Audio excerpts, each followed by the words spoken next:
2022 marked the first time in more than 60 years that the Chinese population actually recorded a decline, the first decline since the depths of the Great Chinese Famine back in 1960 and 61 that claimed the lives of tens of millions. In 2022, China's population decreased by around 850,000 people, and it is now primed to continue decreasing every single year for the next several decades to come. A fact that will profoundly change and influence the kind of world that we all live in. Today, in 2024, the Chinese population still accounts for around 18% of the entire human population. And for centuries now, at least dating back to the 1700s, nearly 1 in 5 humans on the planet have consistently found themselves living in China. A fact that has given every Chinese government for hundreds of years now a tremendous amount of influence in global affairs simply through sheer size. To put this in a little bit of perspective for you, there are currently more individuals living in China than the combined populations of Europe, North America, and Australia. Over the years, China's growth and policies have contributed to its population decline. These days, they're trying to balance the scales to keep its population steady. Problem is, it might just be too late. In the 50s, under Mao, China experienced one of the most gruesome famines on record. 30 million people died. If you look at that on the birth and death rates chart, you'll see a big spike in deaths. At the same time, the birth rate dropped, causing the population to shrink. Normally, during wars, famines and major crises, the trend is generally a decrease in birth rates. People tend to have fewer children in these times, given the diminished prospects for prosperity and the harsher conditions of life. However, once these challenging periods end and stability returns, bringing with it renewed hope and better living conditions, we often see a significant uptick in birth rates. This is typically referred to as a baby boom.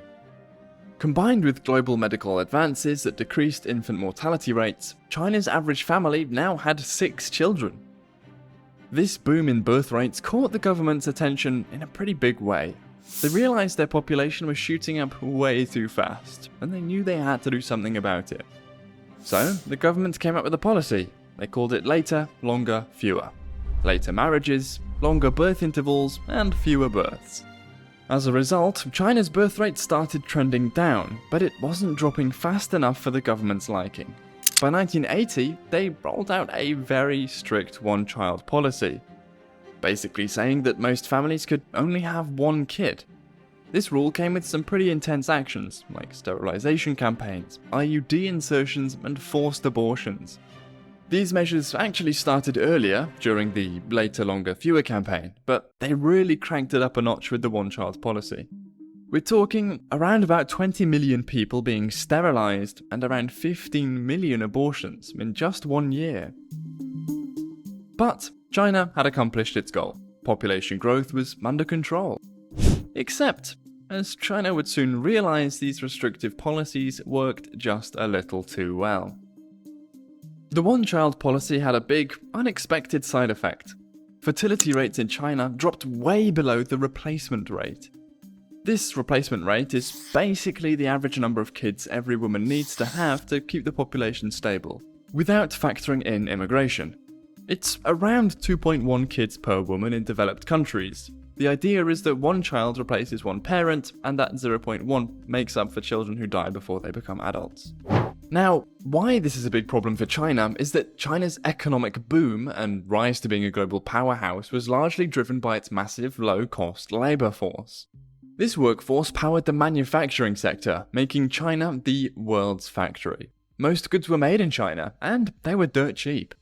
A smaller workforce means less manufacturing power, which could lead to a decrease in exports and overall economic strength. Apart from the labor force, the rise of TikTok and Huawei has seen China competing with America in the tech space. With fewer workers, there's less talent available for innovation and technological advancement, which could slow China's progress in becoming a leader in high-tech industries. And, look, let's just face it, despite having the biggest economies, a big reason the USA, Russia, and China are so powerful and feared is that they just have the biggest gun. A significant portion of military strength comes from the number of people available for service. A shrinking workforce also means fewer individuals are available for military recruitment, potentially weakening China's military might. Now, there is a saying in traditional Chinese culture that explains how people view fertility. That is, the most disrespectful thing someone can do to their family is to not have children. But that doesn't include daughters, because only sons can inherit family names and family wealth. This contributed to China's boy preference.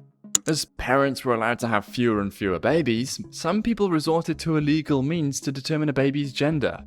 This led to more abortions when parents determined their child would be a girl. 下呢，毕竟要生孩子的胎数少了，一些地方就开始了有了非法的鉴定胎儿性别。有一些女性呢，当她还是胎儿的时候，就被进行了性别选择性的流产。The normal range for the sex ratio at birth is about 105 males to 100 females. Since the 1980s, this ratio in China has stayed well above that. This more recent consensus suggests that there are 32 million more men than women in China, which is a huge difference. With a lack of female population and decades of stringent birth control, the government is now facing a tough challenge of reversing these policies. So, that's why in 2016, China finally ended the one-child policy. And after briefly trying out a three-child policy, in 2021, they finally let families have as many children as they'd like. But it simply hasn't worked. Although the government relaxed this one-child policy to even three-child policy, but still, we did not observe much effect out of it. One reason is COVID recently, especially for the year 2022. Because 2022, China still implemented this very stringent zero COVID policy. So most of people live in a very extremely inconvenient life. And many people got laid off because of this long time no show at work. That's why the birth rate in the year 2022 is very low. By the way, if you are enjoying this video, don't forget to subscribe. It supports our channel, improves our content, and ensures you don't miss more videos like this one. Now, one big reason is the unique family structure produced by the one-child policy. We're looking at what's called a 4-2-1 family structure, with a couple having 4 parents above them and 1 child below. Most countries have diverse family structures, some with 3 kids, others with none. But with China's 4-2-1 model, millions of only children are under increasing pressure to take care of their aging parents and elderly grandparents. And this can make having multiple children even harder, especially as the cost of living keeps rising. The government, I think, found it very difficult to change the young generation's mind. They just feel the value of the family, large family, is very different with the last generation. So they prefer to have more freedom and also maybe no marriage and no children. So I think, so currently it's very difficult to change the young generation mind. A recent survey revealed that more than 50% of young people don't want more than 1 child because of financial and work pressures. The competitive work environment in China means long hours and high stress, leaving less time and energy for family life. This work culture makes the prospect of raising multiple children way less appealing. And despite the government introducing financial incentives like cash subsidies for having more children, extended maternal leaves, and subsidies for children expenses like kindergarten, the response from the public has been lukewarm. Many couples feel that these incentives are not enough to offset the high costs and pressures of raising a larger family. Having a child is exceedingly expensive, and it's also a lifelong commitment, so it's really, really hard to put a price on that. But China's population crisis isn't just about babies, it's also about the balance between young and old. If we take a quick look at the population pyramids that show the distribution by age, we see that countries like Kenya with rapid population growth look like this. Wide at the bottom, representing a lot of new young people, and narrow at the top. Countries experience slower growth, like the Philippines, are still triangular, but the difference between the top and the bottom is less apparent. Now let's take a look at China. Notice the narrow bottom, so there are way fewer babies, and the heavy top, a large number of elderly people. Which is a happy outcome of our improvement in health and standard of living, but combined with sustained low fertility, that just produces sustained population aging. By 2050, this trend is expected to intensify, further shrinking the workforce and placing China in a very challenging position. During the 1980s, China's population boom made it an attractive destination for foreign investment, driving rapid economic growth and establishing it as a global manufacturing powerhouse. However, this economic surge didn't equally benefit everyone, particularly those in rural areas. Despite its status as a major world economy, China remains a middle-income country with significant gaps in social infrastructure, such as healthcare and pension systems, which are essential for supporting its aging population. This slow economic growth poses a dilemma. China, once a beacon of manufacturing and economic expansion, now faces internal resource constraints that could limit its global influence and ambitions. But this situation isn't just unique to China. Many Asian and European countries face similar population declines.